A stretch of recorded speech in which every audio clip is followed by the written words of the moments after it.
A new multi-million-pound fish freezing centre in Cornwall has been officially opened. Falfish says its facility is the most advanced of its kind in the UK and will help secure the future of the industry. Our Cornwall political reporter Seb Noble's been to visit. Celebrating a new era for an historic Cornish industry. Falfish has been going since the 1970s. It says this new freezing centre in Redruth is a once-in-a-generation investment. It's really significant because it's going to double our capacity as a business in terms of freezing sardines and other species, other Cornish species. It's going to effectively enable us to grow as a business. It's also supporting fishermen in the region who are able to now catch more fish. This site cost a cool £13 million. Around £4 million from the government's UK Seafood Infrastructure Fund. It was set up in 2021 to modernise the industry post-Brexit. Bosses say this investment has helped create the most advanced facility of its kind in the whole of the UK. And at its heart is this freezing line. It can cater for 112,000 fish an hour. Just to put that into context, that's 9 truckloads. Fish arriving here can now be frozen and packed within 40 minutes. Moving at that speed means more fish can be processed, which is good news for those working on boats.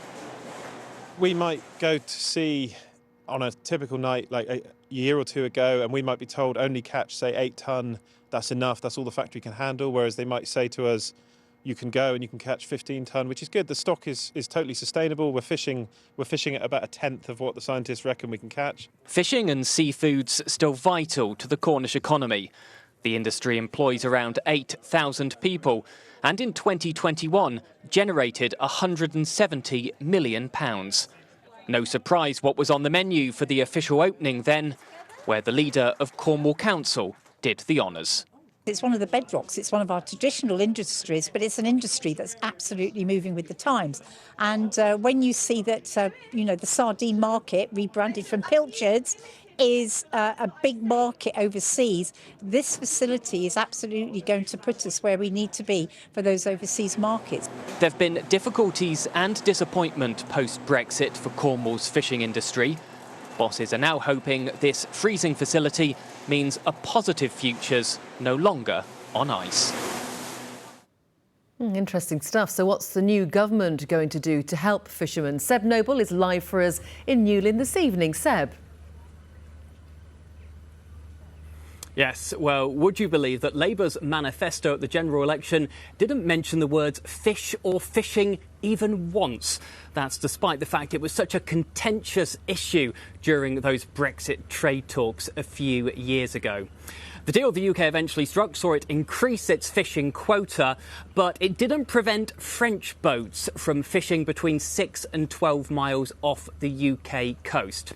Now, there has been some suggestion that Labour would increase that access in exchange for closer economic cooperation in other areas. It's a question I've put to the government.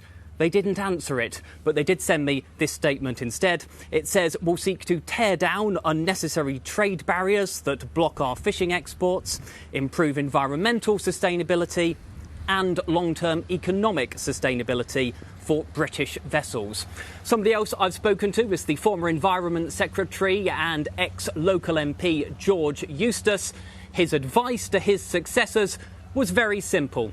Don't sacrifice Cornish fishermen to benefit traders in the City of London. Seb Noble, thank you very much.